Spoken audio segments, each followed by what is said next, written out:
La lutte contre les violences faites aux femmes et aux filles au Bénin, enclenchée par CARE International à travers le projet Empower, initiative présidentielle américaine entièrement financée par le peuple américain, porte encore une fois ses fruits. Cette fois-ci, c'est la police nationale qui a été épinglée dans l'usage de la bavure comme moyen de bord dans l'exercice de son métier.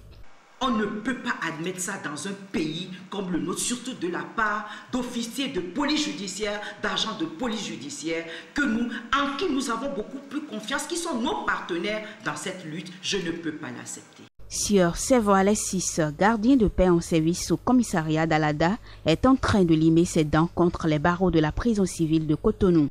Tout a commencé le 25 décembre 2009 lors d'une arrestation d'un évadé des gardés à vue. Le gardien de paix Servo Alexis a conduit Dame Aholenou Kakpopierrette au commissariat d'Alada où il a inutilement et volontairement porté des coups sur les fesses de la pauvre dame, âgée de 50 ans, mariée et mère de 6 enfants, qui ne représentait personne pour l'évader.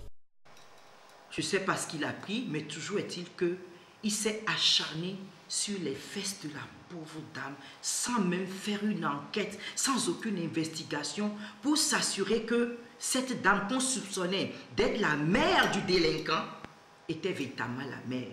Et grâce au projet Empower qui nous aide, qui est complètement financé par le peuple américain, combien d'ateliers n'avons-nous pas fait avec les agents de sécurité, les agents de police judiciaire, les officiers de police judiciaire, les gendarmes, les commandants, les agents de santé, pour qu'on nous aide à bannir ce truc, d'abord même dans les foyers.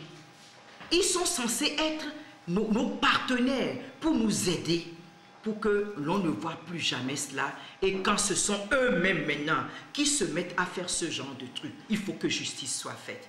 Ce résultat n'a pu se réaliser que sur la saisine de l'affaire par l'Association des femmes juristes du Bénin et de sa présidente Marie-Élise Bédo qui a assuré la défense de Dame Aholenou devant le barreau. Satisfaite du résultat, elle nous livre ici ses impressions.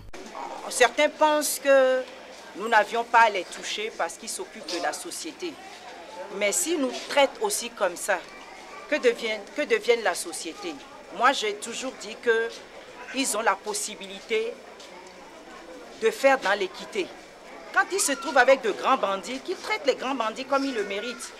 Mais une pauvre personne faible, dire que cette maman, c'est son fils qui l'a battu. Pratiquement une mère de 50 ans, lui il a à peine 30 ans, ce n'est pas normal qu'on laisse passer ça.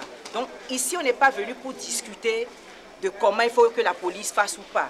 Ce que la police a fait par l'entremise de cet agent, est-ce que c'est bien? Le fait d'avoir donné dans l'excès, est-ce que c'est bien? Il faudrait que la police comprenne que les droits humains également doivent être respectés et qu'on ne peut pas se mettre à tabasser quelqu'un, quelle que soit l'infraction, n'importe comment, au point de détruire psychologiquement, torturer psychologiquement, physiquement la personne. C'est ça qu'on est venu défendre, c'est tout.